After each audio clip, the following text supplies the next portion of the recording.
அனைவருக்கும் வணக்கம். நான் உங்கள் 5ஆம் தலைமுறை ஜோதிடர் ராம்குமார் ராஜேந்திரன். நம்ம இன்னைக்கு பார்க்க போகிற தலைப்பு, கும்பராசி அன்பர்களுக்கு இந்த சனி பகவானுடைய வக்ர நிலை உங்களுடைய ராசிக்கு 2ஆம் இடமான மீன ராசியில் நடைபெறவிருக்குங்க. சுமார் 138 நாட்கள் நடைபெறவிருக்கும் இந்த நிகழ்வு ஜூலை மாதம் 13ஆம் தேதி முதல் நவம்பர் மாதம் 28ஆம் தேதி வரை நடைபெறவிருக்கு. இந்த நிகழ்வு காலகட்டங்கள் சுமார் 30 வருடங்களுக்கு பிறகு நடைபெறவிருக்குங்க. இந்த நிகழ்வு தனராஜ யோகம் என்று அழைக்கக்கூடியது. ஸோ இந்த தனராஜ யோக காலகட்டங்களில் கும்பராசி அன்பர்களுக்கு வாழ்க்கையில் எந்த விதமான அற்புதங்கள் மற்றும் சிறப்பு பலனை கொடுக்க போகுது அப்படிங்கிறத இந்த காணொலியில் தெளிவாகவும் துல்லியமாகவும் பார்க்கலாங்க. நம்ம சேனலை ஃபஸ்ட் டைம் பார்க்குறவங்க அதை சப்ஸ்கிரைப் பண்ணிக்கோங்க. பெல் பட்டனை கிளிக் பண்ணி ஆல் ஆப்ஷன் கொடுத்துக்கோங்க. கும்பராசி அன்பர்கள் சனி பகவானை அதிபதியாக கொண்டவர்கள். கடந்த சில காலகட்டங்களாக எல்லா விஷயத்தையுமே தைரியத்தோடும் துணிச்சலோடும் செய்து முடிக்கக்கூடிய நபர்கள். கடந்த காலகட்டங்களில் எல்லாத்தையுமே ஒரு சக்ஸஸ்ஃபுல்லாக கொண்டு போன நபர்களும் நீங்கள் தான். எல்லாமே கரெக்டாக தாங்க பண்ணிகிட்டு இருந்தாங்க. அந்த லாஸ்ட்டு கொஞ்ச நாளாக பார்த்தீங்கன்னா எல்லா விஷயத்துலேயும் ஒரு தேவையில்லாத குழப்பங்கள் வருது, ஒரு தடுமாற்றம் வருதுங்க. எந்த வேலையை என்னால் சரியாக செய்ய முடியல, எதனால் இந்த தடுமாற்றம் அப்படின்னு யோசிச்சுங்க. ஓகே, ஒருவேளை இந்த ஜென்ம ராகு உள்ள வந்ததுனால தான் இவ்வளோ பெரிய குழப்பங்களா? சரி, ராகு வந்துட்டாருங்க, ராகுனால நிறைய குழப்பங்கள் அப்படிங்கிறது கொடுத்துட்டாரு.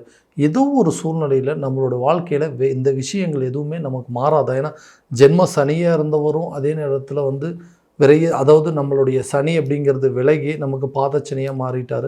அதே நேரத்தில் இந்த சனி விலகினது ஒரு யோகம்னு எடுத்துக்கலாமா, இல்லை ராகு உள்ளே வந்தது ஒரு கெடுதலாக எடுத்துக்கலாமா? இந்த குழப்பத்தில் இருக்கிறது இல்லாமல் நம்மளோட வாழ்க்கையில் நம்ம நினச்ச மாதிரி எதுவுமே சரியாக நடக்கலையேன்னு சொல்லி யோசிச்சுட்டு இருக்கிறவங்க, ரொம்ப பயந்து எந்த விஷயத்தையுமே சரியான விதத்தில் செய்ய முடியாமல் யோசிச்சுட்டு இருக்கக்கூடிய இந்த கும்பராசி அன்பர்களுக்கு இந்த 138 நாட்கள் நடக்கக்கூடிய ஒரு தனராஜ யோக காலகட்டங்களில் எல்லா விதமான அற்புதங்கள் எல்லாமே மிராக்கள் நடக்க போகுது அப்படின்னே சொல்லலாங்க. ஏன்னா தொழில் ரீதியாக நிறைய மாற்றங்கள், நிறைய தடுமாற்றங்கள் அப்படிங்கிறது சந்திச்சிட்டேங்க. ஏன்னா தொழில் அப்படிங்கிறது ஒன்று ஆரம்பித்தேன், என்ன மாதிரி இந்த பிஸ்னஸை பண்ணுறதுக்கு யாருமே இல்லை அப்படின்னு மற்றவங்க பார்த்து சொல்லிட்டு இருந்தாங்க. இவருக்கு மட்டும்தாங்க இது சூட் ஆகும், இவரால் மட்டும்தான் இதை பர்ஃபெக்டாக செய்ய முடியும் அப்படின்னு சொன்னவங்க மத்தியில் இன்றைக்கி என்னங்க ஆச்சு, ஏன் இப்படி ஒரு தடுமாற்றமாக இருக்கீங்க, ஏன் இந்த மாதிரி நீங்களே இப்படி இருந்தால் உங்களை சுற்றி உங்கள் பிஸ்னஸ் பண்ணுறவங்களோட நிலைமையெல்லாம் என்ன ஆகுது, உங்களை நம்பி இருக்கிறவங்களாம் என்ன ஆகுறது, உங்களை நம்பி சில பேர் வேலை செஞ்சிட்ருக்காங்க, அவங்களோட வாழ்க்கை என்ன ஆகுதுன்னு சொல்லி மற்றவங்க நம்மளை அட்வைஸ் பண்ணக்கூடிய ஒரு நிலைக்கு தள்ளப்பட்டுட்டோம். நல்லா தாங்க போயிட்டு இருந்தது, திடீர்னு ஒரு குழப்பம், நம்ம போகிற பாதை சரியா, இல்லை நம்ம ஏதாவது தேவையில்லாத பாரத்தை ஏற்றிட்டோமோ அப்படின்னு சொல்லி நிறைய குழப்பங்கள் ஏற்பட்டு இருந்ததுங்க. இந்த குழப்பங்கள் அப்படிங்கிறது நீங்கும். ஏன்னா உங்களுடைய 2ஆம் இடமான குடும்பம், தனம் மற்றும் வாக்குஸ்தானத்தில் நடைபெறக்கூடிய இந்த வக்ர நிகழ்வு தனம் சம்மந்தப்பட்ட தடைகள் அப்படிங்கிறது கட்டாயமாக போக்குங்க. பணம் அப்படிங்கிற ஒரு பிரச்சனையினால தான் அந்த தொழிலை கரெக்டான விதத்தில் என்னால் ரன் பண்ண முடியல, ஒர்க் பண்ணுறவங்களுக்கு கரெக்டான சம்பளம் கொடுக்க முடியல, வேலை செய்கிறவங்களுக்கு சரியாக கூலி கொடுக்க முடியல, பிஸ்னஸுக்கு முதலீடு பண்ண முடியலைங்க, ஒரு பொருளை வாங்கி போட முடியல. இந்த மாதிரி நிறைய பிரச்சனைகள், தனம் சம்மந்தப்பட்ட பிரச்சனைகள், தேவையில்லாத குழப்பங்கள், ஆட்கள் தட்டுப்பாடுகள், கரெக்டான நேரத்தில் அந்த வேலையை செய்ய மாட்டேங்கிறாங்க. நம்ம மட்டும் பர்ஃபெக்டாக இருந்தால் போதுமா? நம்ம கூட வேலை செய்கிறவங்களும், நமக்கு கீழே வேலை செய்கிறவங்களும் சரி, நம்ம பார்ட்னர்ஸும் சரி, எல்லாருமே கரெக்டாக செய்யணும். அப்போ தான் அதை சக்ஸஸ்ஃபுல்லாக கொண்டு போக முடியும். அந்த பிரச்சனையினால் எனக்கு தேவையில்லாத மன உளைச்சல் ஏற்பட்டிருந்தது. அந்த மன உளைச்சல்கள் அப்படிங்கிறது நீங்குங்க. உங்கள் பிஸ்னஸை மறுபடியும் பழையபடி கொண்டு போவீங்க. தொழிலில் நல்ல ஒரு லாபத்தை கொண்டு வருவீங்க. வியாபாரத்தில் நல்ல ஒரு லாபத்தை சம்பாதிக்கக்கூடிய காலகட்டங்கள், பார்ட்னர்ஷிப் மூலமாக இருந்த இந்த பிரச்சனைகள் அப்படிங்கிறது நீங்குங்க. பிஸ்னஸ் அடுத்த லெவலுக்கு கொண்டு போவீங்க. நல்ல தெளிவான சிந்தனைகள் அப்படிங்கிறது பிறக்கக்கூடிய ஒரு காலகட்டமாக இருக்க போகுது. இந்த உங்களுடைய ராசிநாதன் வக்ர நிலை அடையும் போது கண்டிப்பாக உங்களுக்கு நிறைய புதிய தொழிலை தொடங்குவதற்கான யோகத்தையும் தனித்தொழிலில் நின்று சாதித்து கொள்ளக்கூடிய ஒரு தன்மையை குடிப்பாருங்க. யாருடைய சப்போர்ட் இல்லாமல் உங்கள் பிஸ்னஸை நீங்களே நடத்தி முடிப்பீங்க. அதில் நீங்கள் தலை சிறந்த மனிதர் அப்படிங்கிறது, இந்த பிஸ்னஸ் உங்களை தவிர வேறு யாரும் பண்ண முடியாது அப்படிங்கிற அளவுக்கு பேர் எடுக்கக்கூடிய ஒரு காலகட்டமாக இருக்க போதுங்க. இந்த சனி பகவானுடைய வக்ர நிவர்த்தி காலகட்டங்களில் இந்த தனராஜ யோகத்தை உருவாக்கக்கூடிய காலகட்டத்தில் வேலையில் இருக்கக்கூடிய நபர்களுக்கு கரெக்டாக எல்லாம் பர்ஃபெக்டாக போயிட்டு இருந்தாங்க. திடீர்னு என்ன நடந்ததுன்னே தெரியல, வேலையில் ஒரு சில குழப்பங்கள், இந்த வேலை இருக்குமா இருக்காதா, இது வேலைக்கு இது ஏதாவது நடந்துருமோ அப்படிங்கிற ஒரு சில குழப்பங்கள். அதே நேரத்தில் வேலை செய்கிற இடத்துல தேவையில்லாத விஷயத்தில் சில பிரச்சனைகள் அப்படிங்கிறது உருவாகுது. நான் பாட்டுக்கு என்னோடய வேலை செஞ்சிட்ருக்கேன், ஆனால் சுற்றி இருக்கிறவங்க என்ன ஏதாவது ஒரு விதத்தில் பிரச்சனையில் மாட்டி விடணும்னு நினைக்கிறாங்க. அந்த வேலையை எப்படியாவது இந்த வேலையை விட்டு தூக்கணும் அப்படின்னு நினைக்கிறாங்க, இவங்களை இந்த இடத்த விட்டு வெளியே அனுப்பணும்னு நினைக்கிறாங்க. எல்லாரும் என்னை எதிரியாக பார்க்கக்கூடிய நிலை. என்னோடய வேலையை நான் திறமையாகவும் தெளிவாகவும் செஞ்சுட்டு இருந்தேங்க. ஆனால் என்னை சுற்றி இருக்கிறவங்க என்னை அந்த வேலையை சரியாக செய்ய விட மாட்டேங்கிறாங்க. இந்த இடத்த விட்டு வேறு எங்கேயாவது போயிடலாமா, இல்லை எனக்கு பிடிச்ச மாதிரி ஒரு துறையை தேர்வு பண்ணலாமா அப்படின்னு நினைக்கும்போது அந்த வேலையும் சரியாக கிடைக்க மாட்டேங்குது. ஏன்னா இருக்கிற வேலையை விட்டுட்டு அடுத்த வேலைக்கு போய் இருக்கிறதையும் தொலைச்சிருவோமோ அப்படிங்கிற ஒரு பயம் இருக்குங்க. அதே நேரத்தில் இந்த வேலையெல்லாம் விட்டுட்டு வேறு ஒரு பிரான்ச்சுக்கு ட்ரான்ஸ்ஃபர் அல்லது வேறு ஒரு இடத்துக்கு மாறணும் அப்படின்னு சொல்லி நிறைய முயற்சி பண்ணுறது எதுவுமே எனக்கு சரியான விதத்தில் நடக்க மாட்டேங்குது. நிறைய பேர்த்துக்கு வேலையே இல்லாமல் இருக்குது. முயற்சி பண்ணிகிட்டே இருக்கிறேங்க. எந்த இடத்துல என்னால் ஒரு இன்டர்வியூ கூட கரெக்டாக ஃபோக்கஸ் பண்ணி என்னால் அந்த இன்டர்வியூ அட்டன் பண்ண முடியல. ஏதோ ஒரு விதத்தில் பயமும் இருக்குது, பதட்டம் இருக்குது, தடுமாற்றம் இருக்குது. என்னால் ஒரு கொஸ்டினுக்கு சரியான ஆன்சர் கூட பண்ண முடியல. எனக்கு புதுசாக வேலை தேடி நான் அந்த வேலையில் கரெக்டாக ஜாயின் பண்ண முடியுமா, இல்லை வேலை செய்கிற இடத்துல இருக்கக்கூடிய பிரச்சனைகள் தீருமா, எனக்கு புதுசாக போய் வேலை செய்கிற இடத்துல நல்ல சம்பளம் கிடைக்குமா, ப்ரொமோஷனுக்கு எதிர்பார்த்துட்டு இருக்கிறவங்களுக்கு, அதே நேரத்தில் ட்ரான்ஸ்ஃபர் எதிர்பார்த்துட்டு இருக்கிறவங்களுக்கு இந்த அமைப்புகள் இந்த வரக்கூடிய 138 நாட்களுக்குள்ளே புதிய வேலை கிடைப்பதற்கான முயற்சிகள் கண்டிப்பாக கை கொடுக்குங்க. ஒரு இடத்துல இருந்து இன்னொரு இடத்துக்கு மாறக்கூடிய ட்ரான்ஸ்ஃபர் சம்மந்தப்பட்ட விஷயங்கள் அப்படிங்கிறது கண்டிப்பாக கை கொடுக்கும். புதிய வேலைக்கு உண்டான முயற்சிகள், ஒரு வேலையை தேடிட்டு இந்த வேலையை விட்டுட்டு போகிறதுக்கான வாய்ப்புகள் அப்படிங்கிறது நிச்சயமாக இருக்க போதுங்க. வேலையில் ப்ரொமோஷனோ அல்லது சேலரி இன்க்ரிமெண்ட் கூடிய சில பொறுப்புகள் அப்படிங்கிறது உங்களுக்கு கைக்கு கிடைக்குங்க. புதிய ஜாப் ட்ரை பண்ணிகிட்ருக்க, இந்த வேலையை விட்டுட்டு வேறு வேலைக்கு எனக்கு பிடிச்ச மாதிரி துறைக்கு தேர்வு பண்ணணும்னு நினைக்கிறவங்களுக்கு கூட இந்த நேரத்தில் கண்டிப்பாக உங்களுக்கு அந்த இடம் மாற்றம் அப்படிங்கிறது நிச்சயமாக இருக்க போகுது. வேலை கிடைக்கல அப்படிங்கிறது கவலைப்படாதீங்க. அந்த தனராஜ யோக காலகட்டங்களில் நிச்சயமாக உங்களுக்கு நீங்கள் பார்த்துட்டு இருந்த வேலையை விட அதை விட பெரிய பவர்ஃபுல்லான ஜாப் அப்படிங்கிறது உங்களுக்கு கிடைக்கும். நீங்கள் விருப்பப்பட்ட துறையில் சாதிக்கக்கூடிய ஒரு காலகட்டமாக இருக்க போது உங்களுக்கு பிடிச்ச மாதிரி நீங்கள் உங்களோட வேலையை செய்யலாம். ஏன்னா இந்த தனம் சம்மந்தப்பட்ட பிரச்சனைகள் அப்படிங்கிறது தீரணும்னா நான் வாங்கிட்டு இருக்கிற சம்பளத்தோடு எனக்கு அதிகமாக கிடைச்சா மட்டும்தான் அது நடக்குங்க. இல்லை அப்படின்னா ஒரு இடத்துலேருந்து இன்னொரு இடத்துக்கு மாறணும் அப்படின்னு சொன்னால் அந்த இடத்துல எனக்கு நிறைய பொறுப்புகள் கிடைக்கும். இந்த பொறுப்பு மூலமாக எனக்கு நான் வாங்கிட்டு இருக்கிற சம்பளத்தோடு அதிகமாக கிடைக்கும் அப்படின்னு எதிர்பார்த்துட்ருக்கோம். அந்த மாதிரி சில விஷயங்கள் கூட இந்த டைமில் கட்டாயமாக உங்களுக்கு நடக்கும். இதனால் உங்களுக்கு ரெஸ்பான்சிபிலிட்டிஸ் அப்படிங்கிறது கூடுங்க, பொறுப்புகள் அதிகரிக்கும், அதே மாதிரி பதவிகள் கிடைக்குங்க, சம்பள உயர்வுகள் அப்படிங்கிறது கிடைக்கும். அரசு துறையில் இருக்கிறவங்களாம் ட்ரான்ஸ்ஃபர் சம்மந்தப்பட்ட விஷயங்கள் இந்த காலகட்டங்களில் நிச்சயம் நடக்குங்க. ஒரு இடத்துலேருந்து இன்னொரு இடத்துக்கு மாறணும்னு நினைக்கிறீங்க, இல்லை புதுசாக கவர்மெண்ட் ஜாபுக்கு எக்ஸாம் எழுதி ட்ரை பண்ணிகிட்டு இருக்கிறவங்க கூட இந்த காலகட்டங்களில் இது வரைக்கும் இருந்த குழப்பங்கள் நீங்கி நீங்கள் அந்த வேலை தேடி அந்த இன்டர்வியூ பர்ஃபெக்டாக அட்டன் பண்ணி அதுக்கு வேலை கிடைப்பதற்கான வாய்ப்புகள் அப்படிங்கிறது இருக்குங்க. திருமணம் சார்ந்த சில தடைகள், குடும்ப அமைப்பு, குடும்பத்தில் இது ஒன்று தாங்க பிரச்சனை, பையனுக்கு நல்ல இடத்துல திருமணம் நடந்தால் போதும், பொண்ணுக்கு நல்ல வரன் கிடைச்சா போதும்னு சொல்லி குடும்பத்தில் நிம்மதி இல்லாத சூழல் அப்படிங்கிறது இருந்துகிட்ருக்கு. திருமணமே நடக்காமல் போயிருமோ, கடைசி வரைக்கும் இப்படியே இருந்துருவாங்களோங்க பயம் வந்துருச்சு. ஸோ இந்த திருமணம் சம்மந்தப்பட்ட யோகங்கள் குடும்பஸ்தானத்தில், குடும்ப அமைப்புகளில் புதிய நபர்களுடைய சேர்க்கை அப்படிங்கிறது உருவாக்கும். கூடிய விரைவில் திருமணம் நடக்கக்கூடிய எல்லா ஏற்பாடும் அப்படிங்கிறது நிச்சயமாக இருக்க போகுது.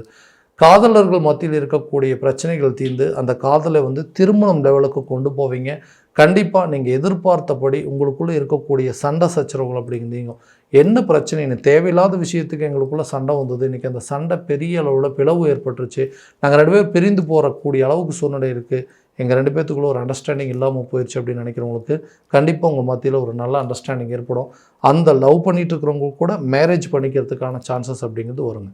கணவன் மனைவிக்கிடையே இருக்கக்கூடிய பிரிவினைகள் அப்படிங்கிறது, ஹஸ்பண்ட் ஒய்ஃபுகளை என்ன நடந்துச்சுன்னே தெரியல, தேவையில்லாத விஷயத்தில், அதாவது எங்களை பற்றி மட்டும் பேசினா பரவாயில்ல, எங்களை சுற்றி இருக்கிறவங்கள பற்றி, 3ஆம் நபர்களுடைய பற்றி, இவங்கள பற்றி பேசியே தான் எங்களுக்குள்ளே தேவையில்லாத மிஸ் அண்டர்ஸ்டாண்டிங் அப்படிங்கிறது வந்துருச்சுங்க.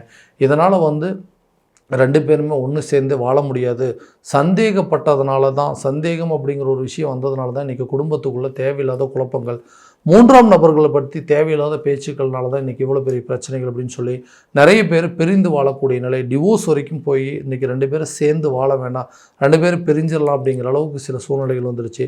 அந்த நிலைகள் அப்படிங்கிறது மாறும். உங்களுக்குள்ளே இருக்கக்கூடிய பிரச்சனைகளை பேசி தீர்த்துக்குவீங்க. குடும்பத்தாருக்கு, மனைவிக்கு தேவையான பொருட்களை வாங்கி கொடுப்பீங்க. அவங்களுக்கு என்ன தேவை, குடும்பத்துக்கு என்ன தேவை, குழந்தைகளுக்கு என்ன தேவை அப்படிங்கிறது ஒன்று பார்த்து செய்யக்கூடிய ஒரு காலகட்டமாக இருக்க போது. இதனால் பிரிந்த கணவன் மனைவி ஒன்று சேருவாங்க, பிரிந்த சேர்ந்த காதலர்கள் ஒன்று சேருவாங்க. அதே நேரத்தில் விட்டுட்டு போனவங்க கூட தேடி வரக்கூடிய ஒரு காலகட்டமாக இருக்க போது. குடும்பம், அதாவது அந்த குடும்பத்திற்கு ஒரு அமைப்பு அப்படின்னா நல்ல கணவன் மனைவி பிள்ளைகள்லாம் ஒரே இடத்துல சேர்ந்து வாழ்கிறது தான். அந்த யோகத்தை கொடுக்கக்கூடிய இந்த தனராஜ்ய யோக காலகட்டங்களில் பிரிந்த நபர்கள் கண்டிப்பாக ஒன்று சேருவீங்க. அதே நேரத்தில் டிவோர்ஸ் வரைக்கும் போனவங்க கூட அதை கேன்சல் பண்ணிவிட்டு வந்து ஒன்றா சேர்ந்து வாழக்கூடிய ஒரு காலகட்டமாக இருக்க போகுது. தனம் சம்மந்தப்பட்ட பிரச்சனைகள் தீரும். பணம் அப்படிங்கிற ஒரு விஷயத்தினால தான் இன்றைக்கி என்னுடைய சொந்த பந்தங்கள், என்னுடைய உற்றார் உறவினர்கள் எல்லாருமே என்னை வந்து ஏளனமாக பேசுகிறாங்க.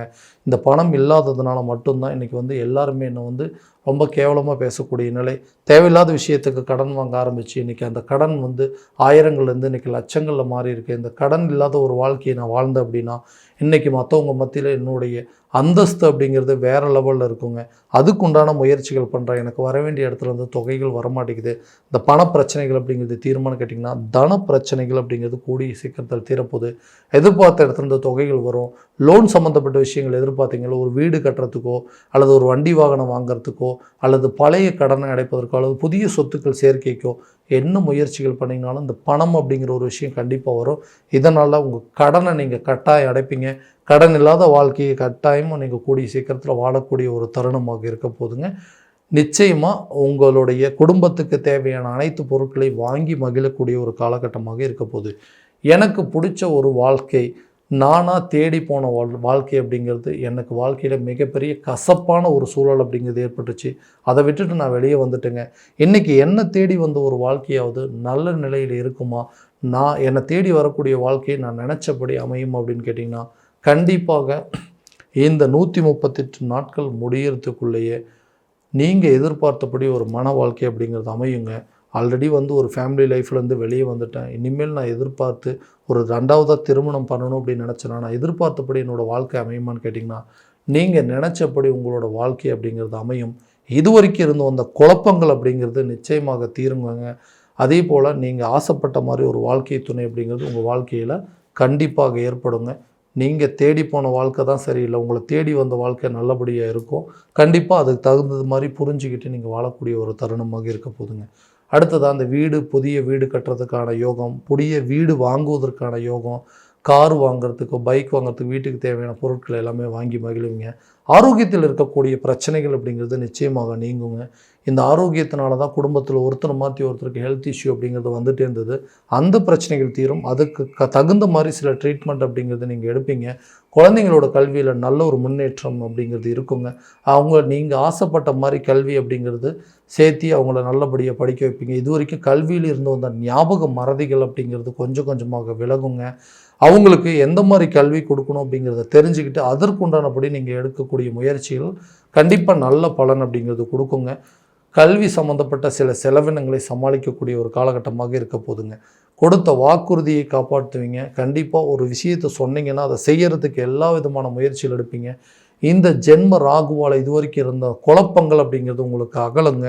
அதே நேரத்தில் இந்த குடும்ப ரீதியில் இருந்து வந்த பாதிப்புகள் அப்படிங்கிறது, பணம் சம்பந்தப்பட்ட சில பிரச்சனைகள் அப்படிங்கிறது, தேவையில்லாத விஷயத்தில் ஏற்பட்ட வாக்குவாதங்கள் அப்படிங்கிறதெல்லாம் உங்களை விட்டு விலகக்கூடிய ஒரு காலகட்டமாக இருக்க போகுது. இது வரைக்கும் நம்ம பார்த்ததெல்லாம் கோச்சார ரீதியான பலன்கள் மட்டும்தாங்க. எந்த பலன்கள் உங்களுக்கு நடக்கும் அப்படின்னா உங்களுடைய சுய ஜாதகத்தை முழுமையாக தெரிஞ்சுக்கிட்டு அதற்குண்டானபடி ஒவ்வொரு முயற்சி எடுக்கும்போது வாழ்க்கையில் எல்லா விதமான நல்ல அற்புதங்கள் அப்படிங்கிறது நடக்கும். உங்களுடைய ஜாதகத்தில் இருக்கக்கூடிய கிரக அடைவுகள் என்ன, திசாபூத்திகள் என்ன அப்படிங்கிறது முழுமையாக தெரிஞ்சுக்கங்க.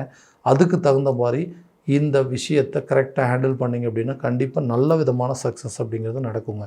உங்கள் ஜாதகத்தை எங்கிட்ட பார்க்கணும் அப்படின்னு விருப்பப்பட்டீங்கன்னா கீழே தெரியிற நம்பருக்கு காண்டாக்ட் பண்ணி அப்பாயின்மெண்ட் ஃபிக்ஸ் பண்ணிக்கோங்க. அப்படி இல்லையா உங்களோட ஜாதகத்தை வாட்ஸ்அப் மூலமாக அனுப்பிச்சி வச்சிங்க அப்படின்னா தெளிவான முறையில் கணிச்சு துல்லியமான பலன்கள் அப்படிங்கிறது உங்களுக்கு தெரியப்படுத்தப்படும். மீண்டும் அடுத்த காணொலியில் உங்களை சந்திக்கும் வரை உங்களிடமிருந்து விடைபெறுவது உங்கள் ராம்குமார் ராஜேந்திரன். நன்றி.